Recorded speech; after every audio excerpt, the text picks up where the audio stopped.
Alhamdulillahirabbil alamin. Wassalatu wassalamu ala nabiyyina Muhammadin wa ala alihi wa ashabihi ajma'in. Ikhwati rahimani wa rahimakumullah. Barangkali kita selesaikan saja di halaman 48 ini tentang beberapa contoh jual beli yang terlarang. Untuk materi ujian kita nanti sampai halaman 48 ini ya, dari kitab Siam ya, karena mid semester kemarin sampai bab zakat ya kan. Berarti nanti untuk ujian kali ini kitab Siam, kitabul hajj, kemudian kitabul buyu sampai halaman 48 ya.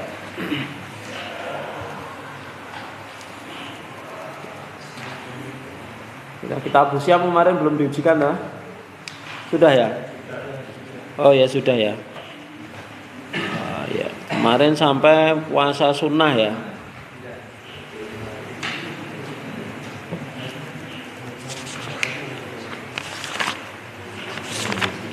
Intinya yang sudah kita ujikan di mid semester ya kita tidak ujikan lagi.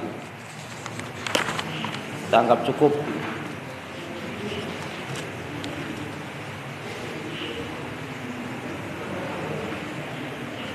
Ya, jadi kitabul haji ya.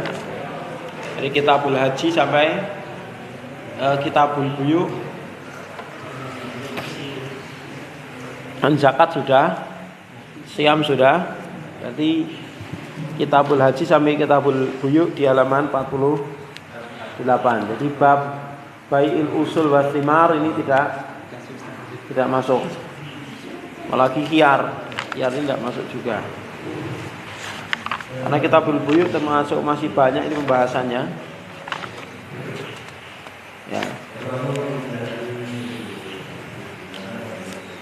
Ya, melanjutkan pembahasan kemarin. Di antara contoh-contoh jual beli yang terlarang adalah apa? Jual beli yang ada unsur riba. Ada unsur riba. Di antaranya adalah jual beli inah. Jual beli inah. Jadi jual beli inah itu adalah jual beli yang tujuannya untuk sebenarnya utang piutang, tapi dengan sarana jual beli. Maka para ulama ada yang membedakan antara inah dan tawarruk. Ya, ada tawarruk. Kalau inah itu berlaku antara dua pihak. Tapi kalau tawarruk itu tiga pihak. Contoh misalnya Pak Bambang menjual barang kepada Pak Marimo secara tempo. Ya kan, HP-nya Pak Bambang dijual Pak Marimo 1 juta. Tempo. Ya kan? Kemudian Pak Marimo menjual HP-nya ini tadi ke Mas Rohmat 800 cash. Intinya kan apa? Pak Marimo dapat uang 800.000, terus nanti harus mengembalikan ke Pak Bambang 1 juta. Intinya kan gitu. Tapi ini beda dengan inah. Walaupun itu mukhtalaf ya, diperselisihkan oleh banyak ulama, tapi di situ dikuatkan ya, sebagian ulama membolehkan tentang masalah itu, masalah namanya tawarruk.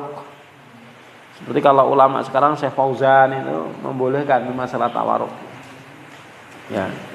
Jadi beda antara tawarruk dengan inah, itu beda. Karena ini Pak Marima menjual kepada pihak ketiga, tidak ke Pak Bambang gitu loh. Kalau inah tadi kan Pak Bambang menjual HP ke Pak Marimo 1 juta tempo, kemudian Pak Marimo jual lagi HP-nya ke Pak Bambang 800.000 cash, sehingga Pak Marimo menerima 800.000 tapi nanti mengembalikannya 1 juta kan gitu. Maka itu namanya ainah. Kalau yang tadi antara melibatkan tiga pihak namanya tawarruk. Ya, istilah tawarruk itu kata Syekh Jibrin rahimahullah itu hanya dikenal atau sebagian para ulama itu hanya dikenal di apa? Di istilah madhab Hambali. Ya, madhab Hambali. Adapun di madhab-madhab yang lain tidak mengenal istilah tawarruk. Gitu. Ya. Wallahu a'lam bishawab. Itu tentang masalah inah. Ya, tentang masalah inah. Kemudian au bitahayyul ala qalbidain, atau dengan berkhilah atau membuat akal-akalan terhadap qalbidain nama. Kemarin qalbidain ini gimana? Surahnya gimana Mas Rahmat? Bentuknya gimana? Aplikasinya? Qalbidain. Hah? Bentuknya gimana Mas? Hah?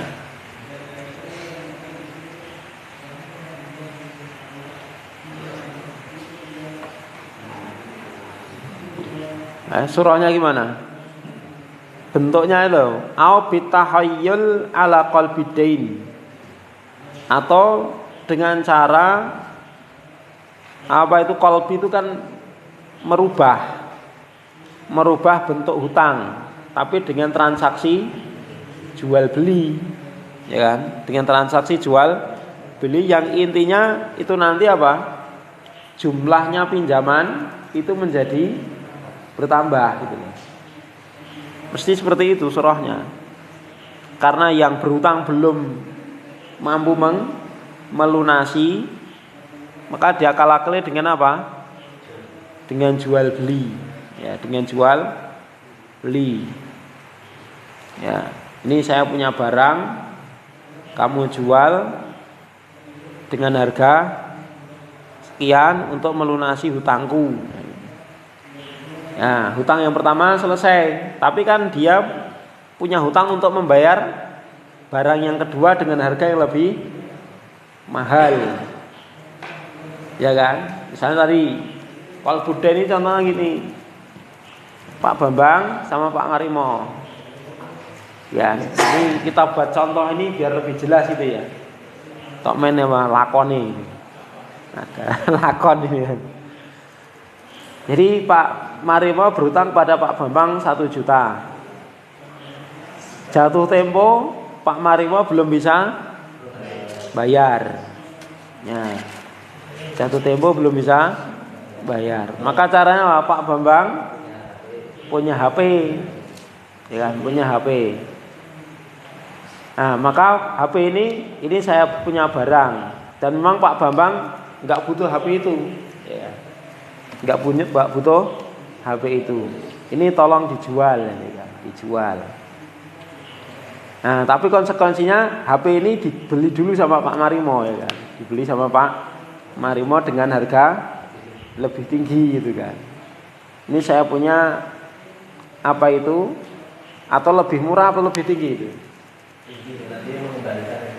Intinya nanti kan membayarnya kan dia membayarnya kan tempo, ya kan. Barang yang dikasihkan ini, HP yang dikasihkan Pak Bambang ke Pak Marimo ini bayarnya kan tempo. Berarti hutang yang kedua. Kemudian dijual mesti kan dengan harga yang murah. Dan untuk nyaur Pak Bambang utang yang pertama. Ya toh? Intinya Pak Bambang dapat duit. Nah, HP-nya bisa nggak kembali kalau jualnya ke pihak lain. Nah, tapi di situ kan apa? Utangnya bertambah itu loh. Utangnya bertambah. Nah, itu namanya qalbudain namanya. Dan itu termasuk terlarang. Al tahayyul al riba bil qardi, atau apa? Berkilah terhadap riba dengan cara apa? Pinjam, meminjam, utang, piutang. Apa caranya? Bentuknya bagaimana? Bi an yuqridahu mi'atan, yaitu meminjami uang sebanyak 100 juta misalnya kan. Wa yastaritu al-intifa'a bi syai'in min malihi. Tetapi dia mensyaratkan dia mengambil manfaat dengan menggunakan harta ataupun barang-barangnya. Misalnya apa? Motor, ya kan. Saya mau minjemi uang kamu 2 juta, tapi saya pinjam motormu 1 bulan. Nah, ini namanya apa? Takhayul ala riba bil qardi. Jadi ngakali riba dengan cara atau berkedok utang piutang. Atau kalau di kalangan petani itu namanya gade sindi, gitu ya. Gade sindi kalau di kampung itu namanya gade sindi. Gade sindi itu gini, ya pinjam uang. Saya pinjam uang 5 juta, tapi saya punya sawah itu kamu kerjakan selama 1 tahun. Ya, atau selama saya belum bisa mengembalikan uang 5 juta ini, kamu silahkan kerjakan sawah saya. Apanya? Iya no, lah kan utang. Cuma yang itu yang enggak ada itu dari masalah yang dikerjakan. Hasilnya itu. Ya enggak, itu kan namanya bonus, makanya riba toh. Itu pernah terjadi di daerah kita, pernah namanya gade sindi kalau orang Jawa itu. Itu gade gitu kan. Kedoknya gadai. Sebenarnya itu utang piutang, tapi apa? Jaminannya sawah, tapi sawahnya dikerjakan. Maka itu riba. Ribanya apa? Ada kaidah. Kullu qardin jarom naf'an bahwa riba. Jadi utang piutang yang menghasilkan manfaat itu apa? Maka manfaatnya itu adalah dihitung riba. Karena apa? Utang piutang dalam Islam itu memang ta'abbud, murni ibadah. Enggak boleh mengambil manfaat-manfaat duniawi. Ya wis tak utangi. Neng anakmu tak rabenane, riba itu.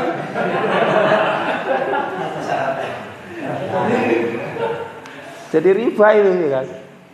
Kamu saya pinjamin 100 juta, tapi anakmu harus tak nikahi. Mau enggak? Riba itu. Anak riba itu. Nikahnya nikah riba itu ya. Nikah ribawi. Karena mensyaratkan itu kan. Dia mengambil manfaat dari adanya utang piutang itu. Ya kan? Atau tak pinjami tapi dengan syarat ya anak saya tolong diterima di perusahaanmu. Riba itu. Ya kan?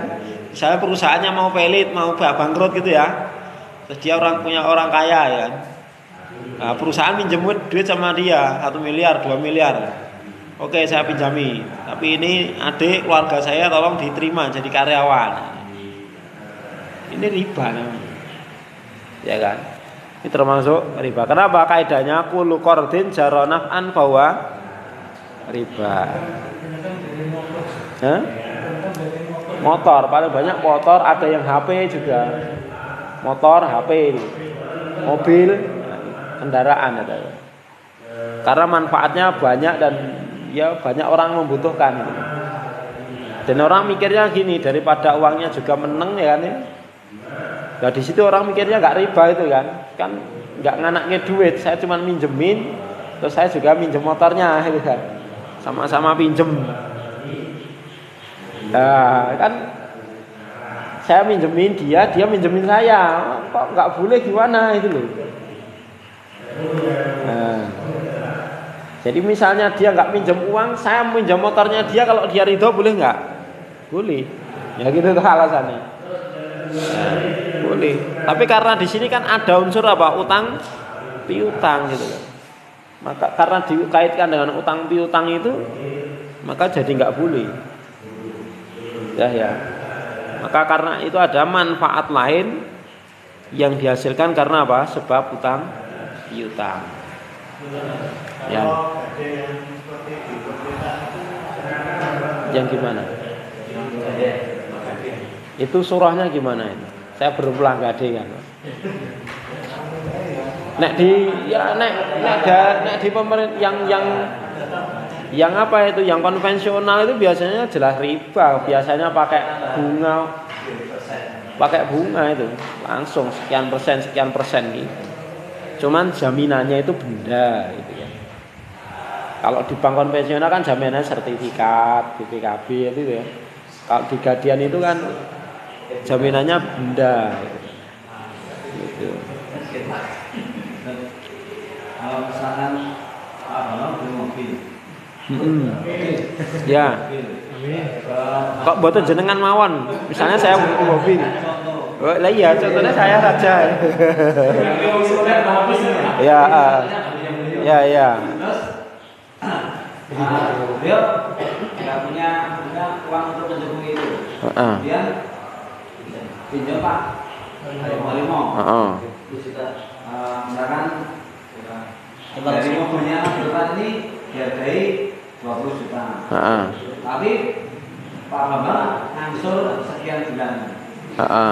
Tapi kalau nggak ngangsur atau nggak kredit itu harganya di bawahnya. Tapi yang tawar-tawar sama jualan harganya yang menentukan dari Pak Marimo itu termasuk itu. Harus dibeli dulu untuk memiliki ya. Maksudnya gimana itu? Saya yang punya uang. Nanti Pak Bambang ngangsurnya ke pihak ketiga. Ya nggak apa-apa. Yang penting nanti kan Pak Marimo sudah baik, sudah sama Mas Gilvan sudah jual beli sah, ya kan? Dan barang sudah di tangan Pak Marimo. Terus Pak Marimo buat akad dengan Pak Bambang, nggak apa-apa. Udah itu nggak apa-apa.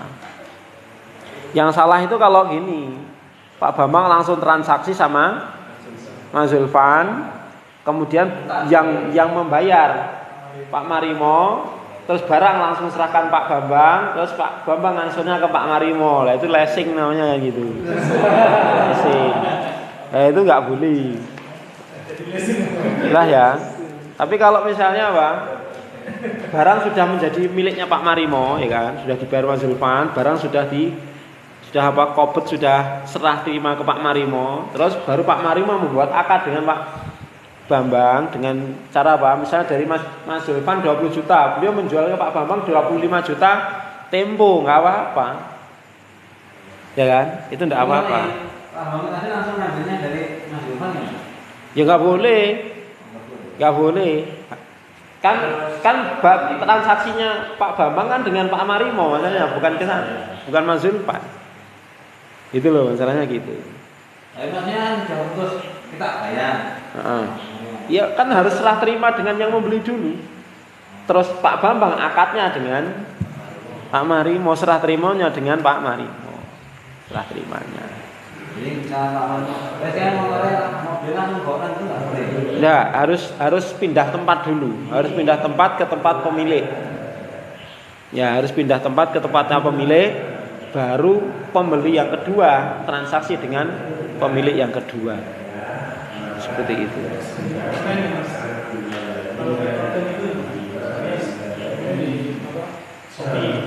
Ya.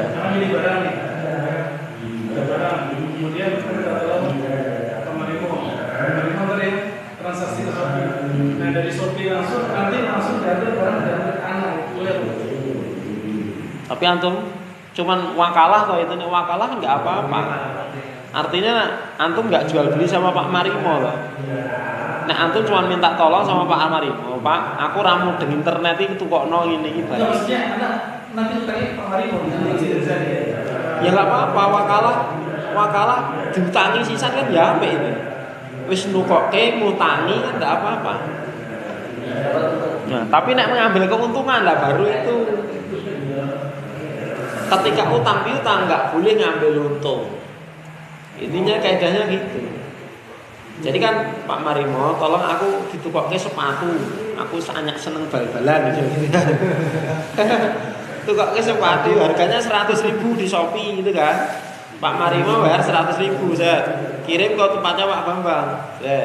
Pak Bambang terus Pak Marimo bilang ini regane tak rego 150. Nah, berarti kan untung toh itu. Tidak boleh seperti itu. Tidak boleh.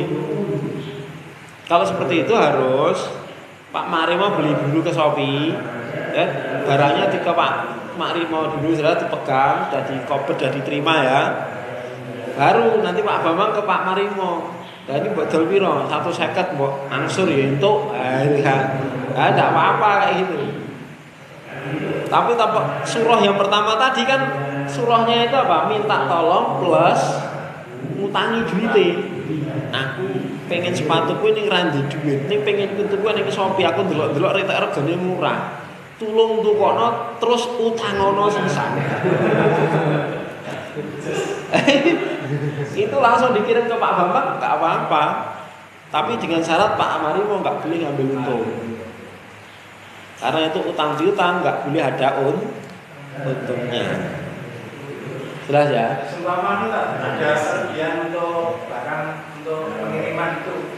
Mama dia saya suruh ke harganya 100.000 biasanya kan ada ongkos kirimnya sekian.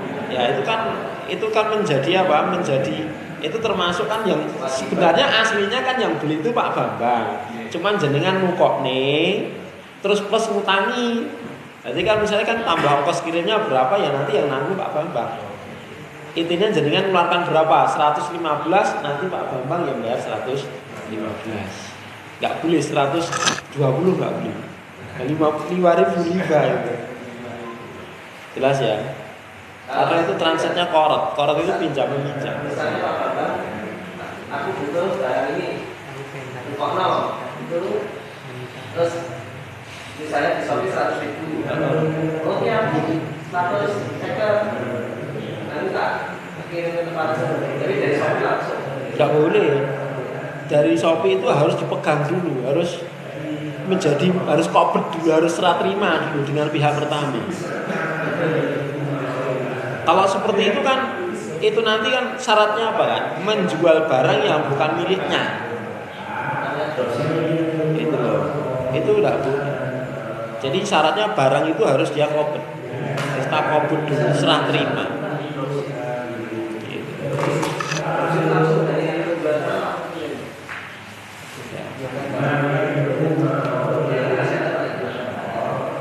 Itu mungkin banyak praktek terjadi seperti itu ya.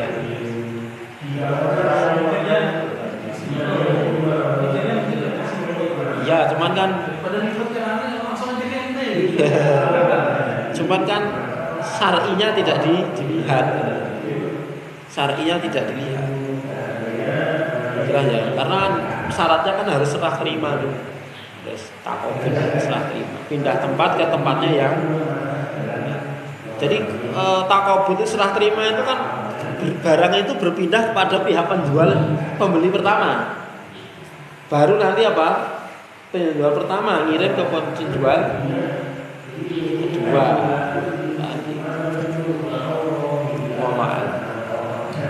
Lanjut dulu. Ya. Terus ini mengulang ya, kemarin sudah kita baca, cari cepet. Wa minat tahayul termasuk akal-akalan juga bai'u khili fiddatin ma'ahu ghairuhu bi fiddatin. Menjual perhiasan perak tapi bersamanya itu ada barang yang lain dijual dengan perak. Jadi menjual perhiasan perak plus barang yang lain entah apa HP atau apa dijual dengan perak. Berarti ada tambahan itu namanya riba. Au mudda ajwatin atau muddi ajwatin wa dirhamin bidirhamin. Atau 1 mud kurma ajwa ditambah 1 dirham. Ya, 1 dirham uang dijual dengan 1 dirham. Berarti apa? Ada plusnya apa? 1 mud ajwa. Itu ribanya itu. Ya. Wa su'ila Nabi pernah ditanya an bai'i tamr birutab, tentang jual beli kurma kering dengan basah. Maka Nabi bertanya, ayang kusu idza jafa, apakah kurma yang basah itu kalau kering akan berkurang? Para sahabat menjawab, iya wahai Rasul. Fanaha an dzalik, maka Rasulullah melarang hal tersebut. Wa naha an bai'i subrah minat tamr, dan beliau juga melarang menjual onggokan. Subroh tadi kemarin apa? Kurma onggokan yang tidak tumpuan itu loh. Ya, karungan atau pokoknya nggak tahu ukurannya itu lah, borongan. La yu'lamu makiluhu, yang tidak ketahui apa? Takarannya berapa? Bil kailil musamma minatamer, ditukar atau dibeli dengan takaran yang musamma. Musamma itu diketahui. Ya, dengan jumlah tertentu dari kurma, maka ini juga tidak boleh. Ya kan? Kenapa? Dulu ada kaidah apa? Al-jahlu bi tasawi. Terus?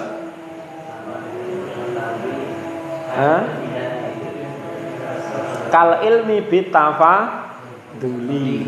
Ya ta? Al-jahlu bit tasawi kal ilmi bi tafadul. Nah, itu. Terus paragraf terakhir ini, wa amma bai'u ma fi dhimmah, adapun menjual barang yang di dalam tanggungan, fa in kana alaman huwa alaihi, kalau itu kepada orang yang yang memiliki tanggungan, maka itu boleh. Wa dzalika, hal itu dengan syarat bisyarti qabdi iwadhihi qabla tafarruqi. Hal tersebut diperbolehkan dengan syarat serah terima iwad, ganti atau harganya sebelum berpisah. Liqauli sallallahu alaihi wasallam, berdasarkan sabda Nabi, la ba'sa an ta'khudaha bi si'ri yaumiha ma lam tatafarraqa wa bainakuma syai'un. Rawahul khamsatu. Wa in kana ala ghairihi la yasihhu li annahu minal gharar. Ya. Adapun jual beli barang yang ada dalam tanggungan orang lain, maka jika itu dijual kepada yang memiliki tanggungan, maka itu boleh dengan syarat pembayarannya dilakukan sebelum berpisah. Berdasarkan sabda Nabi, tidak mengapa engkau mengambilnya dengan harga yang ditetapkan hari ini, yang berlaku hari ini, harinya. Bisyri yaumiha itu apa? Dengan harga yang berlaku pada hari tersebut. Malam yatafarraqa, sebelum kalian berdua apa? Berpisah. Wa bainakuma syai'un, dan antara kalian berdua tidak ada masalah, saling sepakat. Dan jika kepada selainnya, selain orang yang bertanggung jawab atau yang memiliki tanggungan, maka enggak boleh. Jadi ke pihak ketiga enggak boleh. Li'annahu minal gharar, karena di situ ada gharar. Bagaimana ini bentuknya? Misalnya gini. Contoh lagi ya, Pak Bambang sama Pak Arimo, lakonnya ganti ora iki? Enggak usah aja ya. Nah, wis. Jadi lakon no. Pak Bambang sama Pak Marimo ya. Ya. Pak Bambang punya hutang ke Pak Marimo. Ya kan, punya hutang ke Pak Marimo berupa apa misalnya? Uang $10 misalnya. Punya utang $10. Yang punya utang siapa? Pak Bambang. Yang punya piutang Pak Marimo. Nah, dulu utangnya pakai dolar karena Pak Bambang mau ke Amerika misalnya. Ya, uangnya dolar, utangnya $10.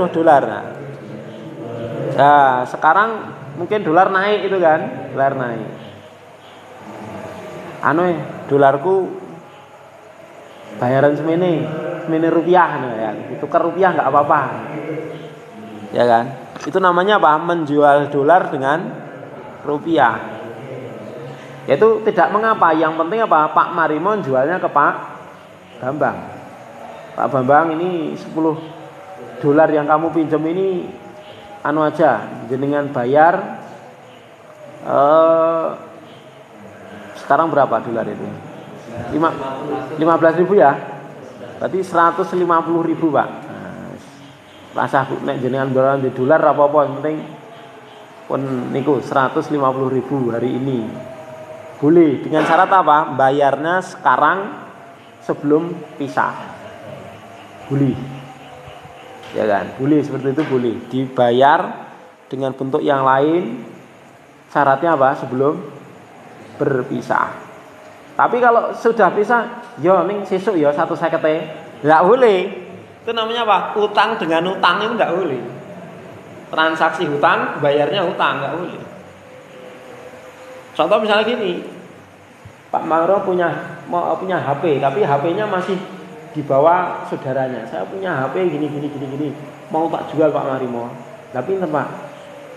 Mboten sah larang-larang niki nek kalih kanca niku paling nek kalih wong liya niku 1 juta, nek kalih jenengan kula anu mawon 1,5 juta.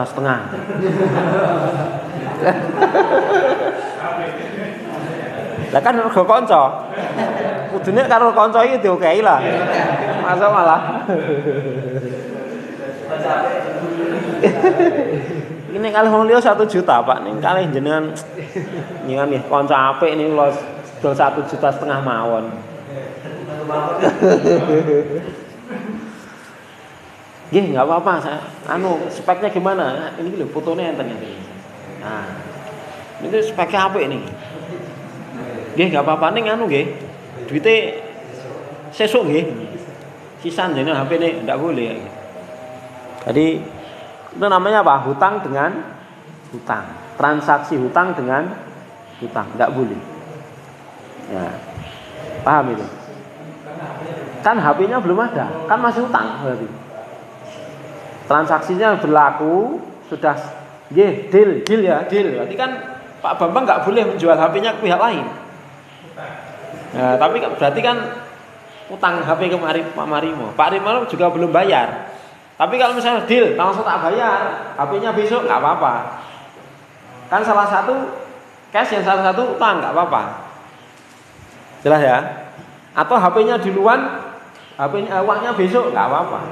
Niki HP-nya jangan pegang dulu, uangnya besok nggak apa-apa. Nah, nggak apa-apa seperti ini. Tapi kalau HP-nya besok, duitnya ya besok nggak boleh. Tapi itu dia mengadakan akad. Iya, mau mengadakan akad dengan deal itu kan berarti kan HP-nya Pak Bambang nggak boleh dijual ke pihak lain, sudah jadi milik jenengan. Tapi kan belum ada HP-nya. Utang karo utang. Jadi kalau misalnya kasusnya sebelum berpisah kok sudah terjadi deal, terus tidak menyerahkan tadi uangnya 150.000, berarti kan utang karo utang. Nggih, mboten napa nggih, tapi sesuk nggih 150. Berarti kan utang dibalas utang, itu tidak boleh. Boleh dengan syarat sebelum berpisah apa? Sudah menyerahkan itu iwatnya. Terus kasusnya yang tadi itu biasanya DP. Gimana? Ya kalau barangnya sudah ada nggak apa-apa, nih barangnya belum ada nggak boleh. Ya kan? Yang penting barangnya sudah ada. Nah, barangnya kan sudah ada. Barangnya sudah ada, sudah serah terima. Tapi dititip niki kalau titip ning mriki riyen enggak apa-apa. Saya tinggal uang, saya titip dulu di sini, kan sudah serah terima. Namanya titip. Sehingga apa?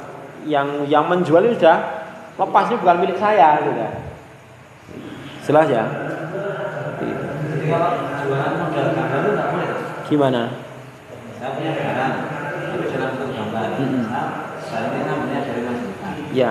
Antara Pak Bambang. Itu barang yang di Indonesia 1 juta. Ya. Terus, Rio, besok tak kirim barang besok itu berarti nggak boleh. Ya kan utang sama utang ya. Itu kan utang sama utang. Iya kan? Nah itu kan prakteknya. Utang sama utang tuh itu. Ya.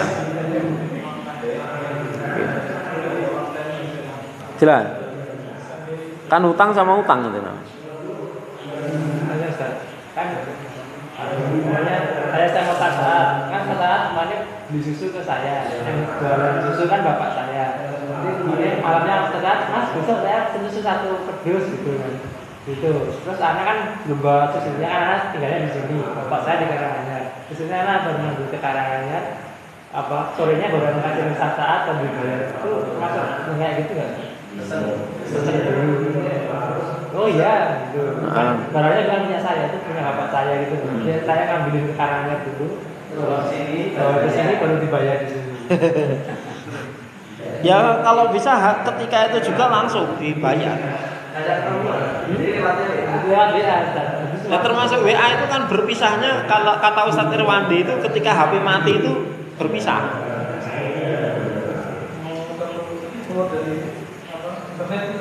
Jadi keluar dari internet HP mati itu sudah termasuk berpisah gitu. Sehingga kalau belum terjadi pembayaran berarti kan ya Tempo sama Tempo itu tidak boleh.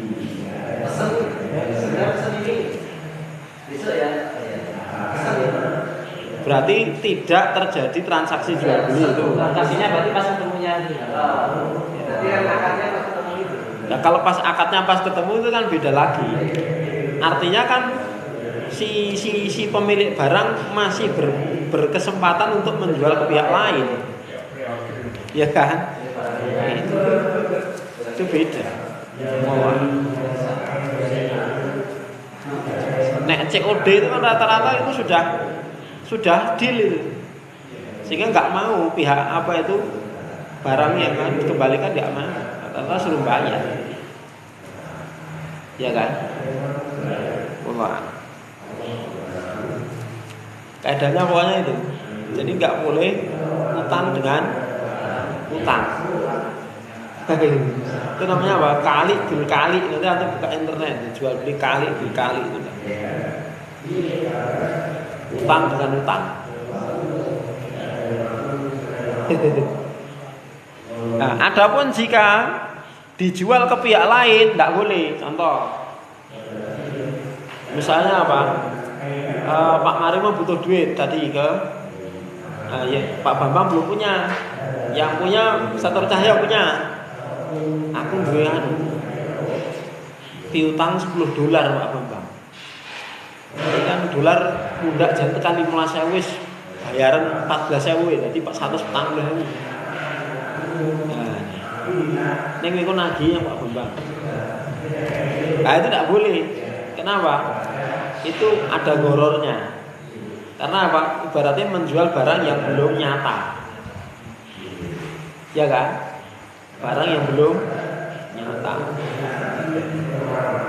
Makanya barang-barang harta yang di dalam utangan orang lain itu enggak dijakati.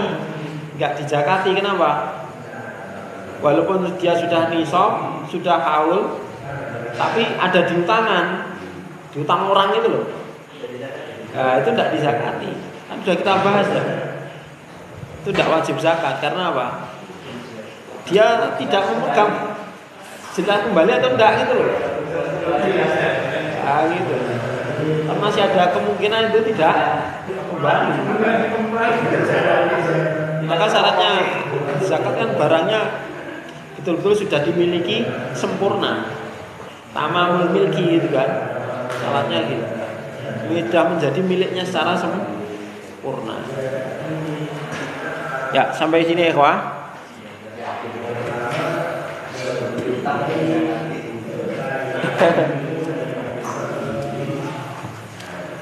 Cukup ya. Jadi materi kita sampai apa yang kita bahas malam hari ini, insyaallah. Demikian.